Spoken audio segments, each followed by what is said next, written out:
ছিল তো অনেকেই, পথে কতজনকে হারাইলাম, একজন দুইজন তিনজন করতে করতে আজকে পাশে কেউই নাই। সবাই সবার মতো করে ব্যস্ত হয়ে গেছে, যে যার ক্যারিয়ার, ব্যস্ততা। এই তো, এটাই বাস্তবতা।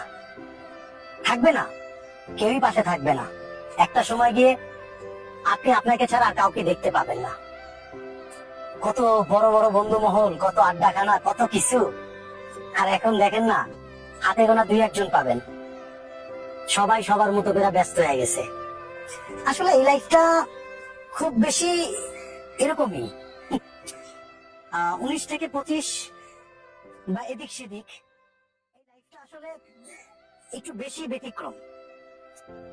কেউ হয়তো বা নিজের ক্যারিয়ার করতে বাইরে চলে যায়, কেউ হয়তো বা ওই জায়গায় থেকে যায়, হয়তো বা ব্যস্ত হয়ে যায় আলাদা ব্যবসা বাণিজ্য, অনেক কিছু নিয়ে আর কি, চাকরি।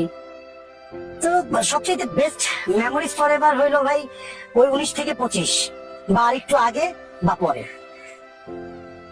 ওই যে কথাই তো আছে, আমি অনেক ভিডিওতে বলছি যে বন্ধুরা মিলে ঘুরতে যাব, ঘুরতে ঘুরতে একটা সময় গিয়ে বন্ধুরাই হারায় যায়, ওই ঘোরাটা আর হয় না। বন্ধুরা মিলে ওই জায়গায় যাব, সেই জায়গায় যাব, কত প্ল্যান, কত কি, অনেক সময় টাকা থাকে না। আবার বন্ধুরা মিলে অনেক ধরনের ডিসিশন নেই, যে ডিসিশন গুলো এখন পর্যন্ত বাস্তবায়ন হয় নাই। আসলে বন্ধু বন্ধুর মতোই থাকে, বাট সময় সবকিছু চেঞ্জ হয়ে যায়, এবং যোগাযোগ বলেন বা দেখা বলেন, কথা বলেন, সবকিছুই একটা সময় গিয়ে আর ওই ধরনের থাকে না। এরকমটা না হইলেও পারতো।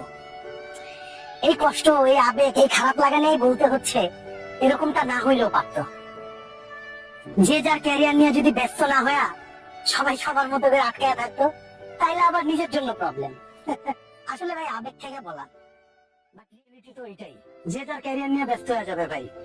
তো এই আর কি, তো দিন শেষে এতটুকুই চাওয়া পাওয়া ভাই, অন্তত আমাদের থেকে যারা আর কি কম বয়সের আছেন, অন্তত চেষ্টা করবেন যে গুড মেমোরিজ গুলা তুলে ধরার, এন্ড একটা সময় গিয়ে যাতে বলতে পারেন বৃদ্ধ বয়সে গিয়াও যে অনেক ভালো ভালো মেমোরিজ বা ভালো সময় কাটাইছি, যে সময়টার জন্য হয়তোবা একদিন হইলো